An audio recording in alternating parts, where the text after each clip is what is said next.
everybody, and welcome to episode 28 of the Lowery Show. And I have a special guest today who I'm honored to have on the podcast, an entrepreneur. His name is Mike Sherrard, and he started off with a university degree in mechanical engineering, technology management, finished it in only 3 years. And he went on to a six-figure job at a Fortune 500 company where he was crushing it, one of the top employees. But then he got the kick. He got the entrepreneurial bug that hit him, and he went into real estate where he branded himself as the Purple Realtor, which I love. And he started knocking on doors in the snow, and he quickly became a top producer in only 10 months of getting his license, a real estate license. And now he's a top 30 realtor on social media worldwide. Overall, just an impressive, smart, talented guy. So Mike, welcome to the show. What's up, man? Quite the introduction. Thank you so much. I'm stoked to be here, and hopefully we can provide some solid value to those listening. Absolutely, man. Yeah. So this is a podcast about entrepreneurial thoughts and ideas. And I want to start right there. So I know you've told the story before, but getting into that moment where you were very successful, many people would have been happy, doing well at their job, at their Fortune 500 company, but you said it wasn't for you. So just kind of walk me through that moment and when that entrepreneur bug just hit you and kind of took over you. Yeah, it was kind of crazy. As you alluded to, I did the 2 degrees in 3 years. And, in my last couple of years of university, I started reading books, and I started reading the cliche, Rich Dad, Poor Dad, Think and Grow Rich. Exactly. The whole gamut of it. So I started getting the itch, and, leading up to that point, I always thought that I would just climb the corporate ladder, and I'd follow the same suit as all of my, my father, my family members as well. And when I got into engineering, I was doing quite well. And I got recognized by the company, and I got an award both financially as well as position wise. So what they did when they identify, top up and coming employees, they put you on kind of like an accelerator program where they sit you down with all of the managers and say, where would you like to go in the company? We want to help fast track you to get there. And I loved working with people. I loved the opportunity to scale. So I said oil and gas sales. And they sat down and said, you know what? No problem. It's only going to take you 7 years of technical work. Usually it takes people 11. So I said, goodbye. I put in my 2 weeks notice the next couple of days after and resigned around that same kind of time. So I was always interested in real estate.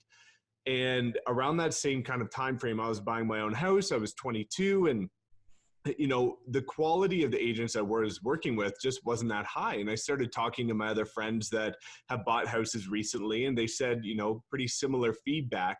So I realized that there was an opportunity to go out on my own and do my own thing. I really wanted to learn firsthand sales, marketing, and branding.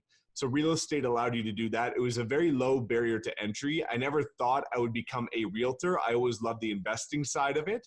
But I became an agent, and I became an agent in what started as and is continuing to be a 5-year ongoing recession. So it's one of the worst markets in North America. And I decided to give my hand at it, and it turned out. That's amazing. I love it. Did you ever have any other businesses you thought you might get into besides real estate? Or was it just you saw the real estate thing with buying your house, then you didn't like the future of the company, and then it went right to real estate? Or was there any other thoughts? Yeah, that's a great question. So there was a lot of ambiguity, and what the quote that I like that really sticks out to me and actually really helped me with business was, the man who chases 2 rabbits catches none. So I was that man. During my time working as an engineer, I was also co-founder of a startup and it was crazy. It was just basically an energy drink that was a hangover reliever. And, relationships with the business partner, he got greedy and it just didn't go well.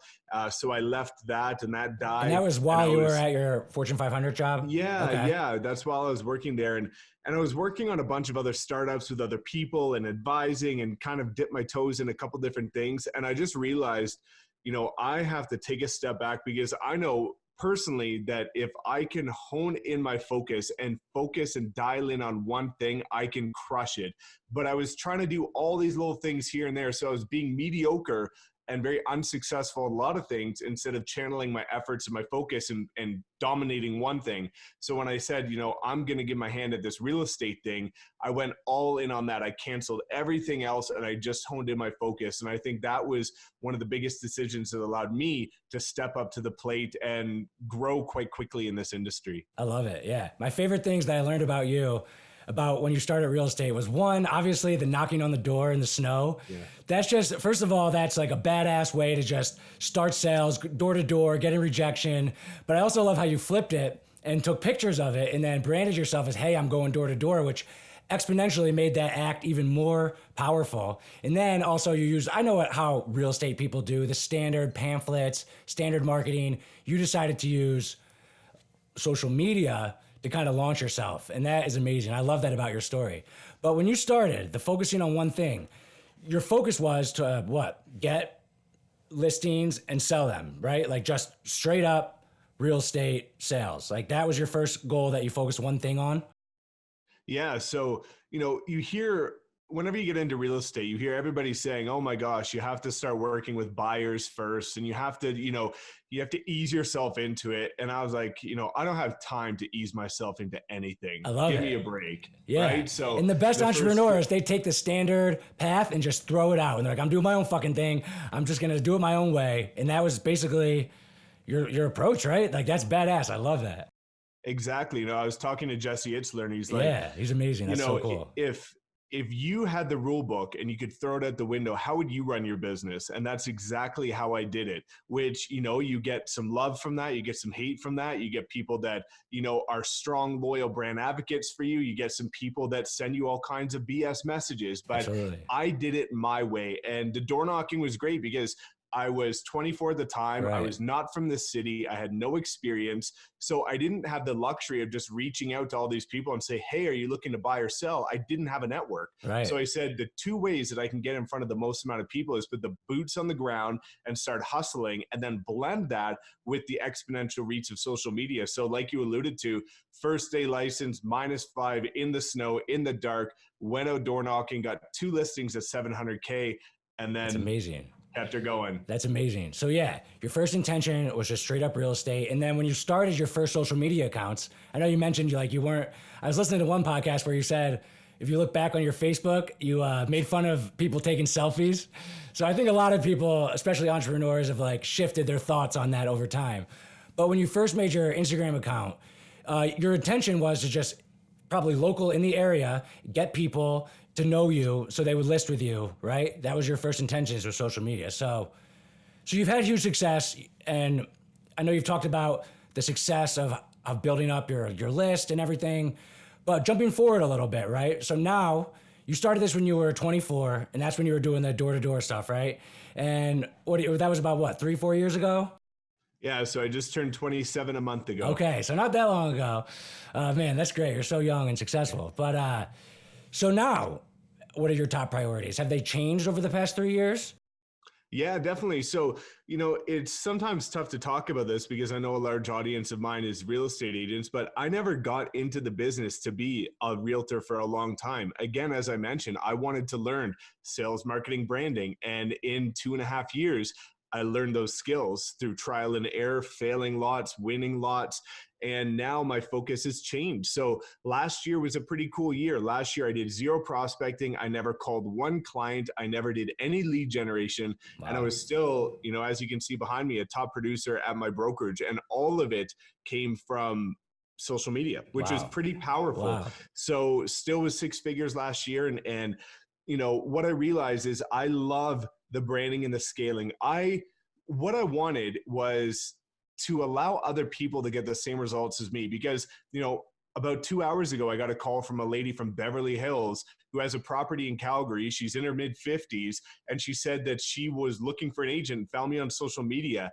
And I want other people to become what I like to refer to as a lighthouse. I find there's so many people that get into these businesses and they get into them because they want a lifestyle, flexibility, freedom, golf in the summer, go on vacation, but they don't build their business in a way that allows them to do that.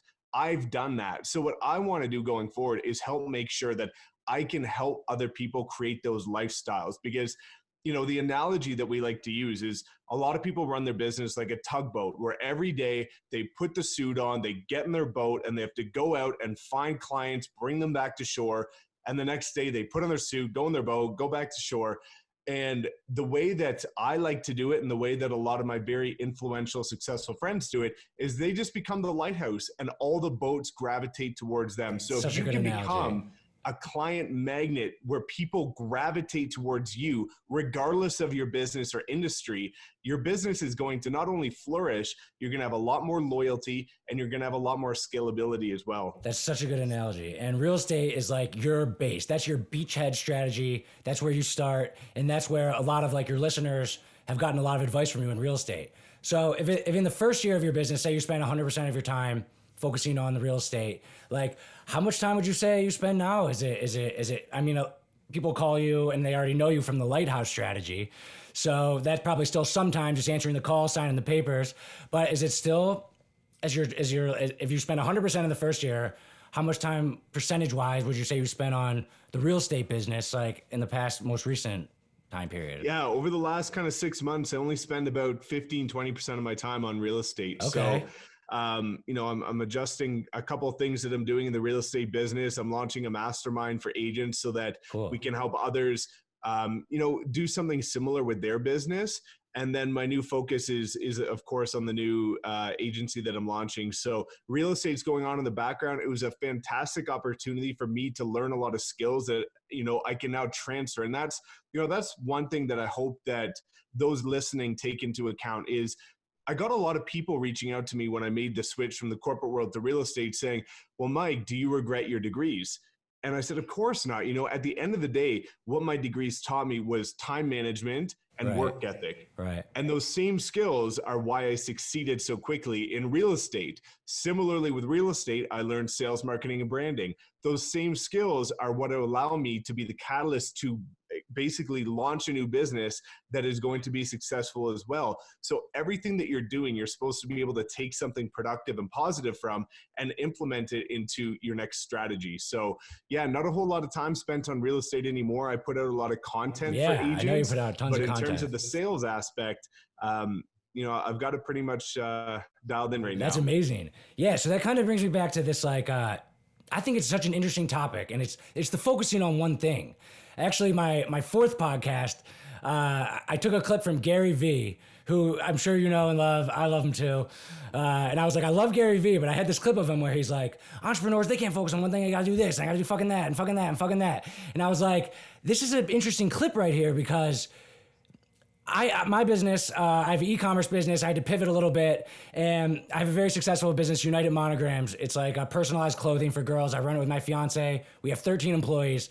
But we came into a struggle a couple of years ago, and one of the problems was that we opened up a couple other e-commerce brands because we have the production. We can produce and sell different brands, and I was like, this is going to be awesome. We're going to be a bunch of different brands, and we struggled for a while, and then we just focused back in on the one brand, and ever since then, we've been like taking off. And now I'm like doing this podcasting thing, and I've been given the advice of doing one thing, but now I'm doing two things, and it's like, what is the science of focusing on one thing is so important, but you see so many entrepreneurs doing multiple things. And I've been trying to get to like the root or the formula. Is it do one thing and then get it streamlined and then start the next thing? Or like, what are your thoughts on that whole doing multiple things, but also focusing on one thing mindset? Yeah. So that's a great question. And, I feel like one of the main reasons why so many people get caught up in that, and again, I was the prime advocate for, prime example of that, is that you see all these quotes floating around Instagram. The average millionaire has 7 income streams. Well, here's the problem. The average millionaire had one income stream to become a millionaire. And when they became a millionaire, they invested it, and now they've got 7 income streams to scale their wealth. So you see all these people that are getting into entrepreneurship that, don't have the right mentorship, and they're just seeing these quotes and they're saying, well, I need to do that. So they start doing a little bit of all these different things, similar to you, of course, now I'm launching my new business, but I've also got a mastermind. What I like to make sure if I'm adding anything onto my plate is 2 things. One, that they're in sync, that they are in parallel. So my mastermind is a great opportunity for me to help people with the services of my new agency, but also one of them is always at the point where it's scalable, and it's at the point where you're not in the trenches as much, and you're not having to put the boots on the ground every day. Because if you're trying to do that for two things, you're really going to fall short and struggle. But if one of them is kind of at the point where it's on automated growth, then of course add something in, as long as they're working in parallel to help one another. That's amazing. Yeah. So the in sync part, it's almost like it's like a pivot. Like, so you started with real estate and then you started making content about the real estate, which made perfect sense because you were helping yourself learn and just being in the real estate world. And then since you were making content, then you started making more content, and you were already doing that. And then as your mastermind is for real estate people. Yeah, primarily. So it's called the Social Syndicate. So it's for entrepreneurs and realtors that want to become but the like lighthouse. You always have that like real estate base. So like everything that you do, it has that baseline of something that you've already mastered. So that is kind of the key to focusing on one thing. Like, yeah, for me with starting the podcasting, one of the ways I've justified it, because I kind of feel like the instinct thing makes sense, is that I'm getting like we started a show for our United Monograms thing where we're connecting with our customers, which means we need the cameras and the help. And then we're also going to be filming commercials, and we want to create content in-house. So we're just kind of creating content for my podcast, and then this weekly show we have for United Monograms, and then getting all that equipment kind of in sync with building like content for commercials and everything for our brands. So that's the way I have justified it. And I guess that makes sense. It has to, like if I just started like a restaurant, that would have no connection. So that is the advice. Make sure it's in sync and make sure you build on it. Don't start a business and have no idea what you're doing, then start another one. Master it, get it streamlined a little bit. Okay, 100%. I like that. And that is something that, I've just been getting to the bottom of. And Gary Vee, he started with a wine, and then he did the wine TV show. And I guess that makes sense. Anyone you can find that is an entrepreneur with multiple things, I think you could probably deconstruct it and find how they're all kind of related or how they build on top of each other. That's great. So that's the key. That's the secret to focusing on one thing. I love it. I love it. Yeah, man. That's great, man. The next kind of thing I was thinking about that I wanted to ask you about before we get into all the personal branding stuff, because I want to talk about that as one of the main things. But so I have 13 employees, and this morning I had to fire someone, and it's never like a fun thing. And I have people who are doing the shipping and the printing and everything like that, all like the operations jobs. And I was wondering if your experiences with people, if you have a lot of overhead or have employees, or is real estate something where you can kind of run it on your own ship and not need to get a lot of employees like I need. Yeah, so that's a great where are you at question. with that? Of course. So, I'm a solo agent. One thing that I haven't talked much about, but what better time than now? I like that. I want to do I know you've done a lot of content, and I'm trying to get maybe some things that you haven't talked about before. So little inside scoop. So last year, exactly around this time, I tried to start a real estate team. And I thought that I was going to start this real estate team. We were going to scale across all these provinces, and we were going to be, crush it. And what I quickly realized is that I just wasn't ready for that. I liked the idea of it. I wasn't prepared for it. And, I was at the point where I knew what I could execute on, but I learned very quickly that not everybody has your work ethic. So there's a lot of people that want to collaborate with you, or they want to do what you do. But when it comes down to actually executing on it, not a lot of people want to go out in the snow and the rain and the cold and door knock. Not a lot of people want to cold call. Nobody wants to sit in their condo 7 days a week for 18 hours a day and hustle. Nobody wants that. They like the idea but that's of what it. I was doing. They like the idea of it, right? Exactly. So the idea was there, and I realized quickly, I ended up folding the team about 2 months into it, and I ended up becoming a solo agent again, and my success was, multiple times larger when I was doing my own thing. So that was just me lacking the leadership skills as well as timing and focus at that point in time. So that was a great learning experience for me, which I've taken. And now that I have a team of 27 people, I don't have to worry about me being the roadblock this time, because I've become prepared. So in real estate, you don't need a lot of people. You can be yourself. Typically, if you're with the right real estate brokerage, they're going to have admins that help you do the paperwork and help you scale. But you also need to make sure that you're honing in your efforts, because as a realtor, if you don't have an assistant, you're the jack of all trades. You have to do your marketing, your prospecting, your admin work. You have to do all of your showings. Everything is on you. So if you're not time blocking, if you don't have a schedule that you can stick to consistently every single day, mind you, not just a schedule, but a productive schedule, because I see realtors and any entrepreneur for that matters fall into doing the activities that they want to do, not what they need to do. For example, this is one of my biggest things that I do every day. I've got my power list. So I've got my little notebook here. That's awesome. And every day I write down the top 5 income producing activities that need to get done today that are going to move the needle forward for my business. And I can't touch anything else before those 5 get done. And so these 5 aren't going groceries or cleaning the house. It's like prospecting, lead generation, YouTube videos, like all the stuff you have to get done, and you just start crossing it off. So you have to make sure every day is productive, because so many people are going to choose, oh, I'm just going to design this pretty little ad on Canva and run it on Facebook. No, you have to do what you hate first. And that's going to train you to do what ultimately is going to push your business forward. That's smart. And yeah, I mean, I'm like you, like I'm motivated and but my business does depend on like kind of hiring people and running my production place. And I've gotten good at hiring and managing people, but part of me is envious of just having like everything kind of on your shoulders and like just being able to manage it all. And I think in the long run, it'll be good for me. But that's something for people who are listening. If you're thinking about getting into business, if you want to get into real estate, obviously you have to work hard. Nothing is easy. Nothing's going to come easy. You have to be as organized as you are with that sheet. But it is something where maybe you don't have to depend on 10, 12, 15, 20 people as you grow. And I'm a little envious of that part of me. And I think that's cool. But it's great to be, for me, I kind of like being solo for the time being, just because if something goes wrong, it's on me. If something goes right, it's because of me. And now that I have a team, I have different responsibilities in terms of my new agency. It's a whole other level of business, I feel like, when it comes to you and then managing the people.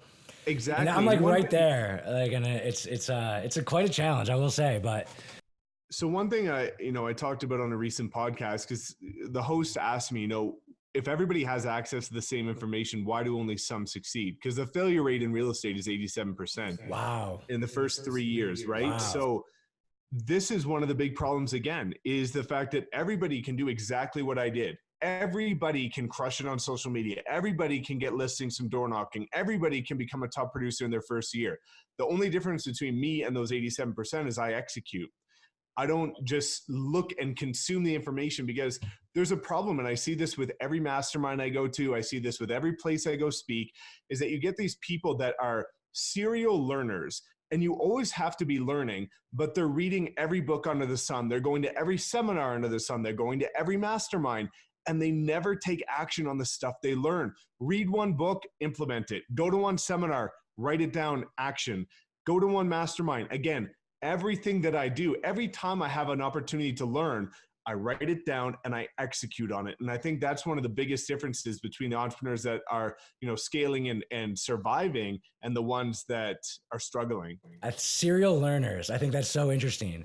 Because I came across a few of them, and they just love the ideas. They love posting quotes, listening to Gary Vee, getting motivated. And then they might get motivated and sign up for a course. Like, they never take the action. And that's something that I've done. Just start and do it. And that is just obviously the way to go. So for everyone that's listening, as much as value as we're providing, I won't be offended if you turn this off and just get started on what you need to do. So that's great advice. And serial learners, don't be a serial learner. Well, in this context, don't be a serial learner. Take action. That's great. That's great knowledge. So let's talk about like the personal branding. I know that's what you've been really into lately. And so for you, your personal branding, I've seen all your videos and kind of seen like what you're going for. What would you say right now is the intention of your personal branding? You've grown past the real estate thing. So what is your intention now of your personal branding? Yeah. So the intention right now is ultimately, and this is kind of the motto of the new business, is to help people scale their impact, influence, and income. So using the I3 model, I want to help people emulate what I've done. So I, with my personal brand, am trying to be a walking, talking example of exactly what I'm sharing with people.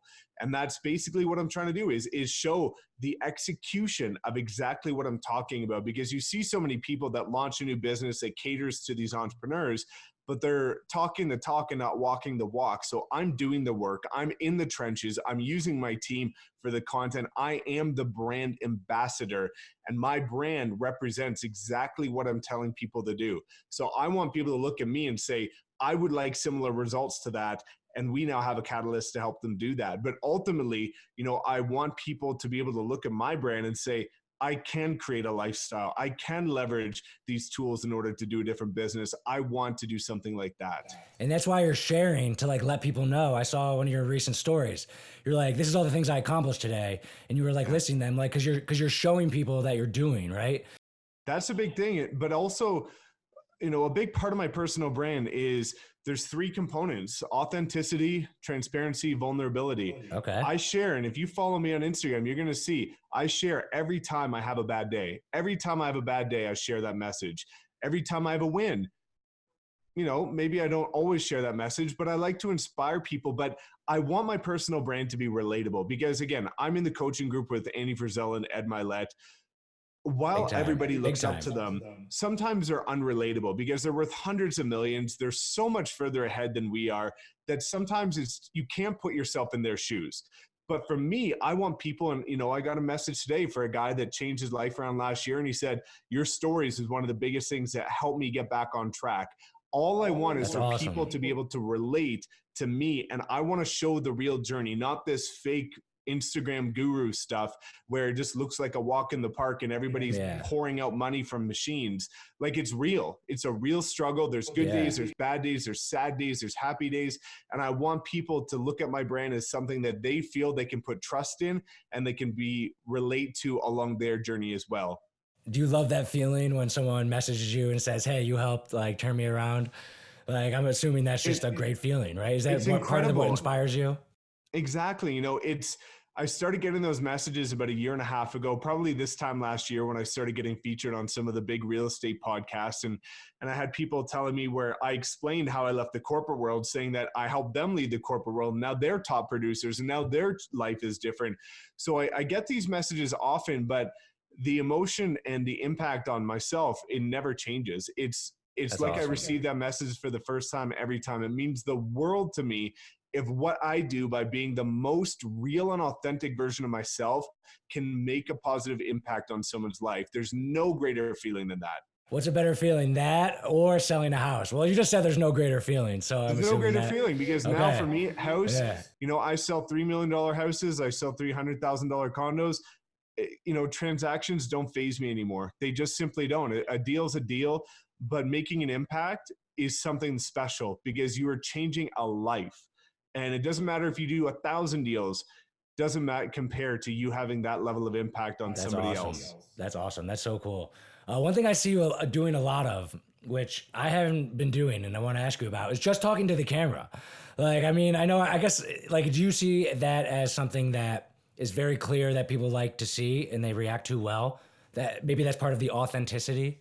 It's a huge thing because here's the thing. And if you look at my Instagram photos, a lot of them are professionally taken. So you can look at that photo. You don't know if I'm a nice guy. You don't know if I'm an asshole, egotistical, sweet, kind, loving. You don't know who I am. So the only way that you can build that connection with people, which for me, and my take on social media has always been to build the like, know, and trust factor. Those 3 things is your goal with social media and your brand ultimately. And the only way that you can build that is by being raw and real, and using video is the best way to build that connection with people so that they can actually get to know your real personality. Stories are a fantastic way. Stories have been my biggest source of lead generation because people get to know the real you. And it's real time. In real time. And the best thing is they get to know your real personality. So if they don't like you, that's actually a great thing because now you're not going to ever enter into a business relationship with somebody that you're going to, bump it doesn't waste time. It doesn't waste time on that. But on the other side, similar to what you talked about before we got on camera, is you can feel like you know somebody before you even meet them. And that is where the power comes. That is special. Yeah. I should maybe start doing that more, talking on the camera, because I have like some produced videos that are authentic. But yeah, there's just something about knowing that you see 8 minutes ago they posted it. And it's just something about if you message them right there, you kind of know where they're sitting, what they're thinking. So that's something that's really cool. But yeah, as far as like the personal branding stuff, so like what platforms are you hot on right now? I see you putting out a lot of YouTube videos. And then also producing at scale. Like I see like a lot of your videos are kind of you talking with some graphics. Like one, what are the best platforms that you like using? And two, like how do you kind of produce it at scale?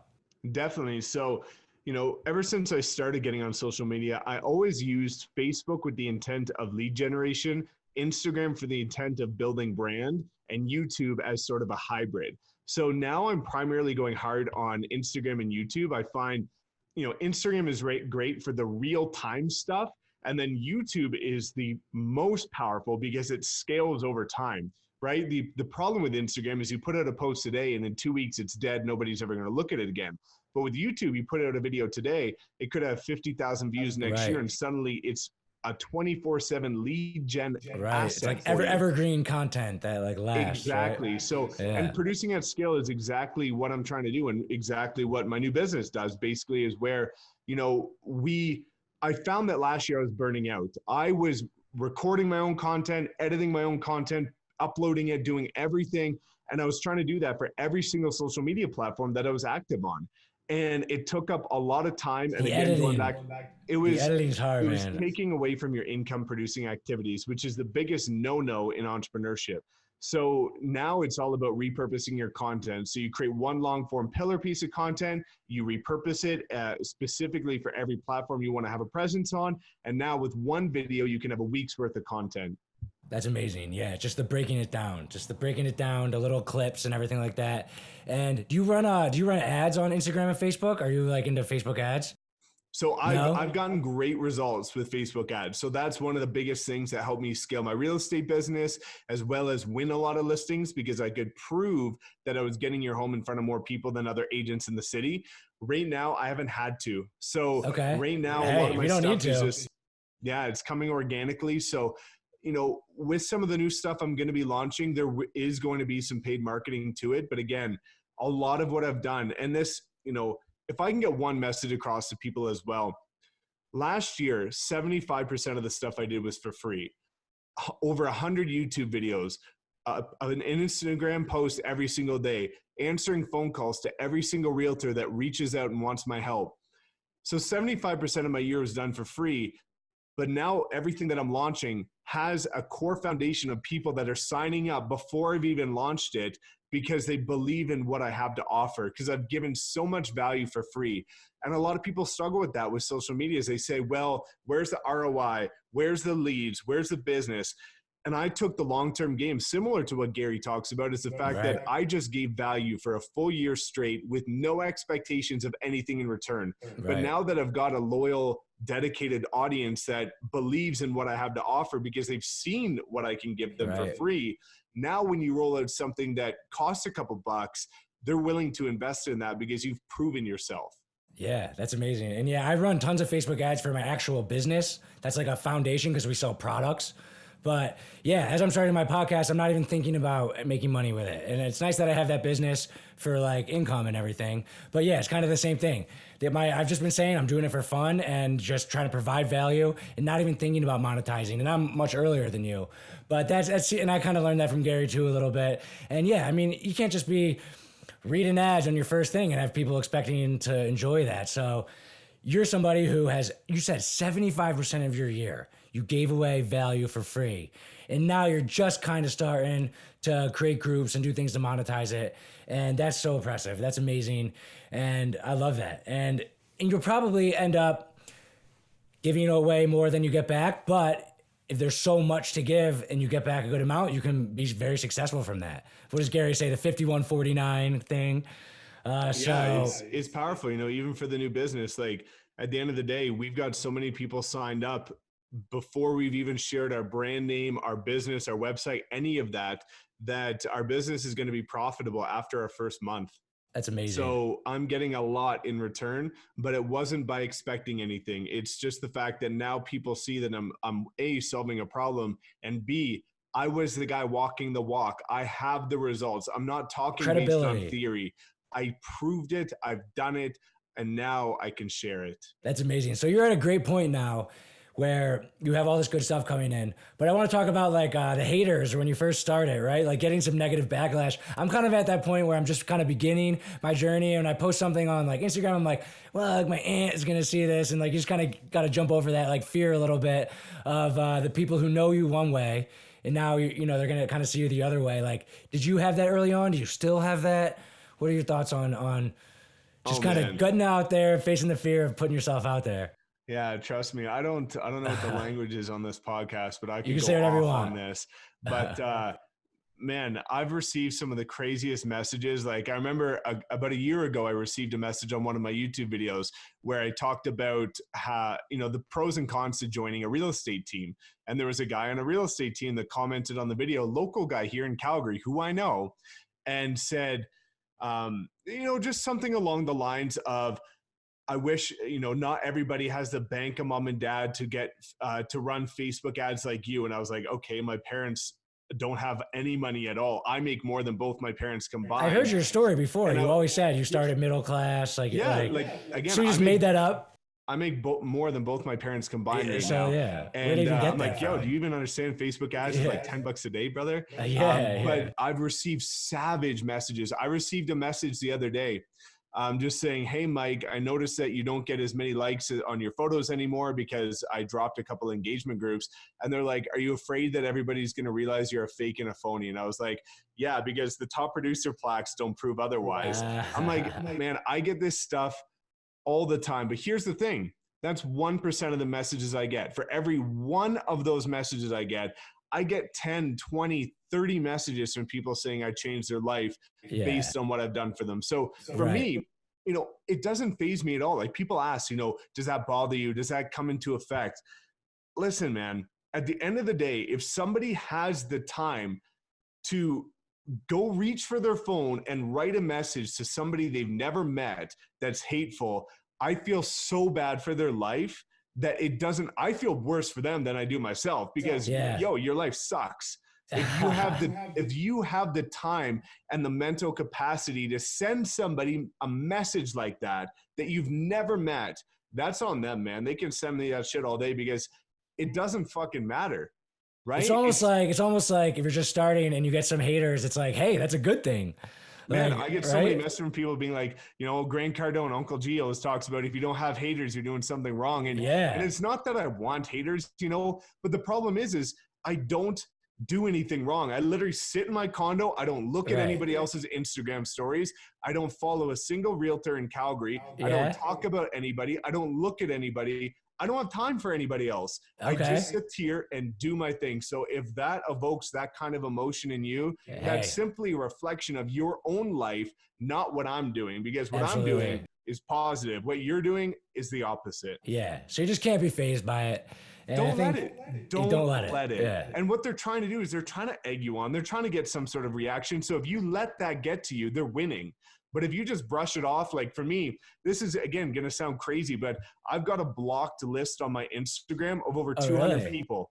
Because if you ever, and I don't care if you've been my best friend for years, if I so happen to get one negative comment, negative story reply, negative message from you, even if it's not mean, if it's negative, I block and delete you. You block them, like that every time.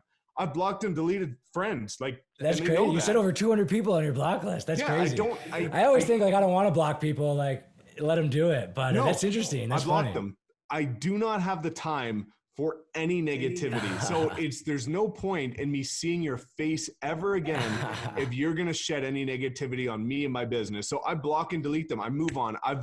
I've learned to act quick, think quick, and have a short-term memory. So if something happens, I forget it quickly, I move on, and I'm off to the races. So I just don't let anything faze me. I remove them from my life instantly, and then I'm off to crush the next thing.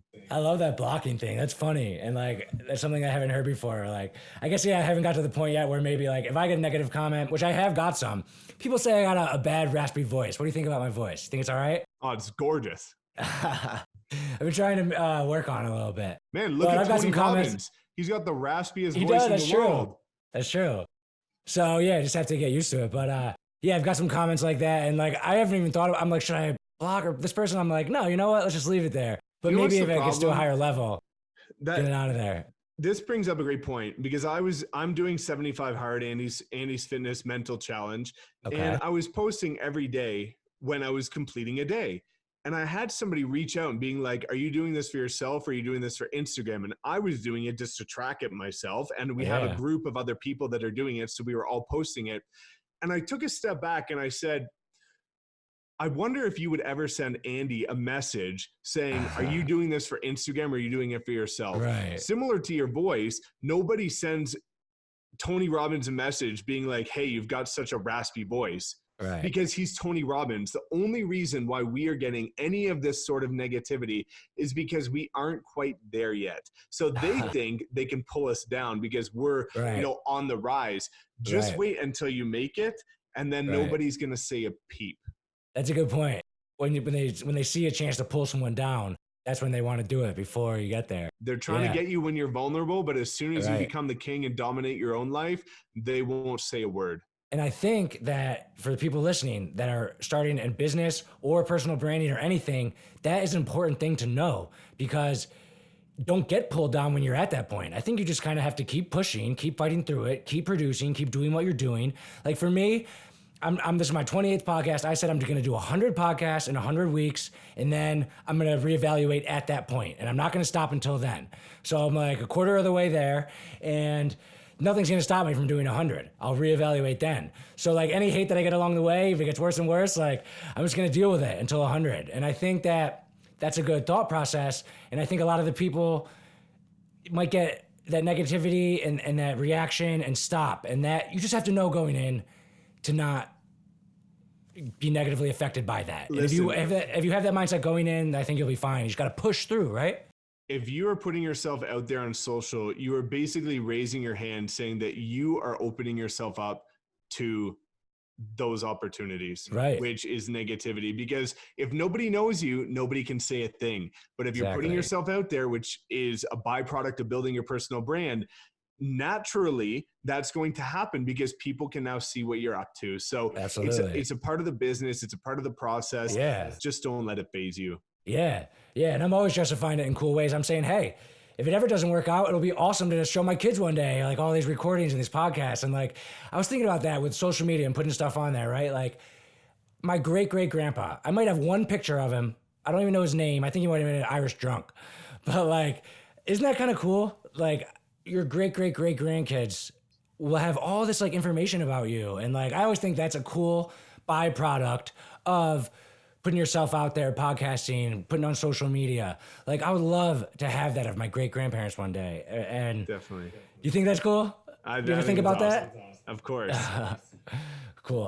One thing that I thought was interesting that you just said was that you don't consume a lot. Is that true? You don't consume a lot of content? So I consume a lot of the right content and I don't consume a lot of the like maybe purposeful content, like you go to search for it. So here's the thing. I don't follow a single real estate agent in Calgary. In my own market, like you don't ever like sit on the toilet and scroll through your Instagram or like. I don't follow other realtors because here's the thing. Comparison is the death of joy. So you see all these realtors that are seeing a new listing from another agent or they just sold a big mansion and you start to wonder, why didn't I get that opportunity? Why didn't I sell a house? And I just tune it all out. So I consume a lot of the right content from very select few people.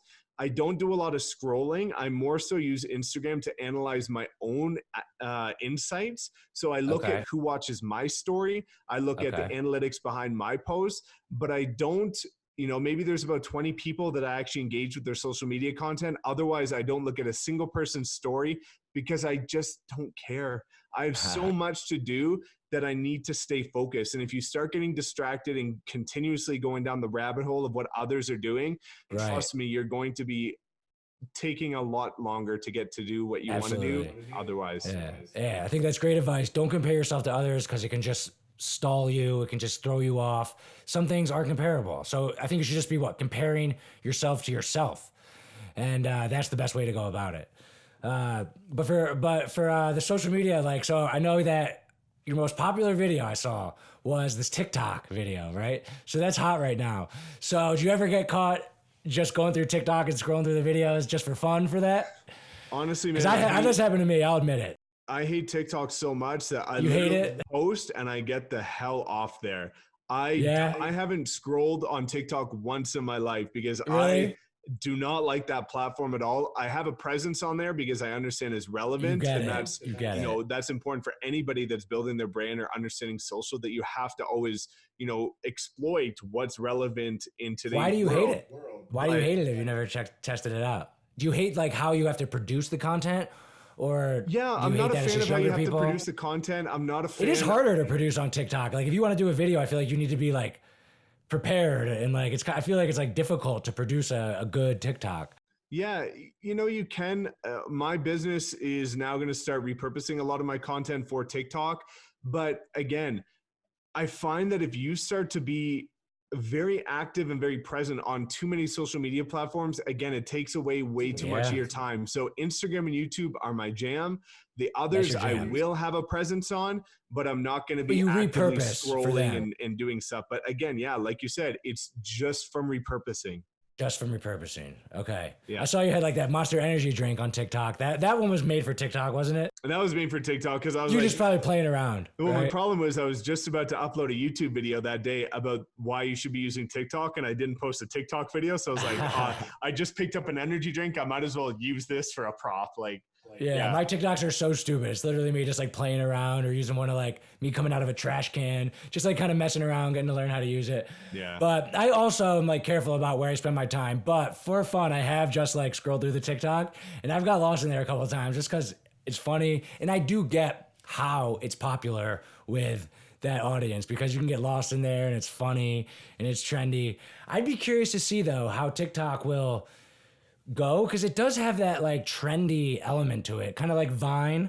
Like I could see it not being popular in the future, but I've heard Gary Vee say, and I've thought about it too, is that yes, that might be the case. Kind of like how Snapchat hasn't been as popular now ever since Instagram put the stories in, but when you see something that popular, part of it is learning about how to communicate on that platform. And I feel like Snapchat, have you ever got into Snapchat? But Instagram stories is basically Snapchat. Yeah. And Snapchat has gone way downhill from the perspective I see ever since they put that in. And maybe Instagram will put in like a little TikTok feature. Yeah, That'd you be never interesting to try to put them out of the game. Exactly. But that's cool. So your main hubs are YouTube. You produce for YouTube. And I think that's worth it because like evergreen content, it's there in a year from now, 2 years from now. And if people are searching real estate advice, TikTok advice, they find you. And that is one of the main things you produce for. And I think that makes sense for a lot of reasons. And then Instagram, that's just, I mean, the most popular platform, and that's where you post, but also do the stories and you do a lot of your interacting. So those are your hubs. And then the other places is kind of repurposed platforms, right?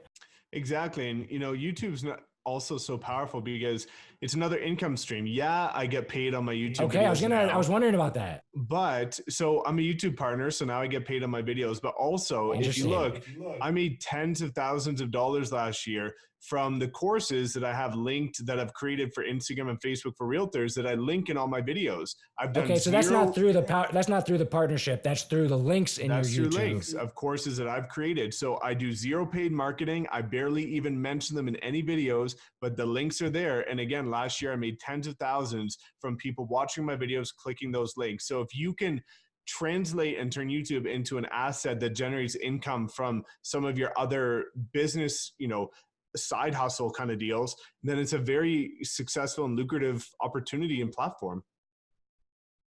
As far as like the paid partnership thing, is that something that you recently have gotten into? So you become a YouTube partner as soon as you have 1,000 subscribers and 4,000 watch hours within the first year. So Gotcha. Once you do that, that's when ads will run on your pages and you can start to get paid. And that really opens up a lot of like, I feel like maybe different content that you might, if before you were just for realtors, now you can maybe go to a broader audience with that revenue stream, right? Exactly. That's cool. And that's interesting. So cool. Yeah. I mean, I got a couple other things, but anything else with like the personal branding, like things that you might find difficult about it? I mean, I feel like we covered a lot. I think we covered it, man. I think we've got a lot of Yeah. substance, and we want to make sure that we're still delivering value to those listening. Absolutely. Absolutely. All right. So I have one last thing that might not necessarily provide value, but it's something I'm really interested in. And I know you're a car guy, right? Oh, yeah. The purple realtor, the purple car. This is kind of just off topic, but something that I'm very interested in. And as a car guy, and I'm not a car guy, I thought it was funny. I recently posted, I was like, look at this crappy car that I have on my Instagram, because that's not something that I'm not a big car guy, so I don't really value it. But how do you feel about driverless cars? Driverless cars? Driverless cars. You know, two things. One, I think it's incredible because there's so many times where I have to go on a 3-hour drive, and I would love to be getting work done while I'm on that drive. Exactly. That's my thing. But on the other hand, because I'm such an auto enthusiast, and you'll see me using my friends' right. Lamborghinis and stuff in videos, there's just something about the sound and the brute rawness of an exotic car that will never go away from me. So, when that, all is have one daily and one toy car.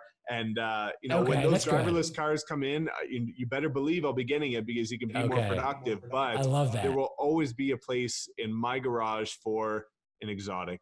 Okay, yeah, since I don't value that part, I'm all about the driverless because I'm like, I can be working in the car, I can be on my laptop, Wi-Fi, and I can be on a commute, and I'll be getting so much more stuff done. So that's just a small thing that I'm trying to spread person by person so society can just get on board with that, which I think that'd be so cool. But Mike Sherrard, it's been an absolute honor to have you on. I think you brought so much value to the listeners. I learned a lot from you. And I hope that, I can get to your levels of passion and spreading to other people's. And I honestly really appreciate you coming on. And any last words? No, man, thank you so much. Thanks for those that stuck around to the end. You guys can get in touch with me whenever you want. You know how to find me. Just look up my name. And we're here to help, man. Between me and Sean, we're on this mission in order to make a positive impact. And we want to see people win. We're sharing this because we want you to succeed and we want you to win. So if there's anything we can do to help accelerate that, let us know. Absolutely. All right, Mike, it's been an absolute pleasure. I appreciate you coming on. Peace out. Turn it up!